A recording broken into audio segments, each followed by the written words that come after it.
मालिन दौना फुलवारी ललुआ हियल वाला मदन लाल बाबा हमर नाम है धर्मपुरी लाल बाबा है। आप अपने कहला धर बना ली सरकार के रूल में लाल हो जातो रात हमर है हम तो तुरंत हम दूरा पर चल ना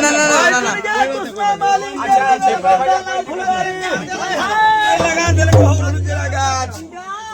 अब कुसुमा मालिन बाबू काशी के बोली सुन के कहै छी ओ बाबू भैया गला कई हो बटोहिया भला एली बाबू भैया का भाई और बाबू भैया लगल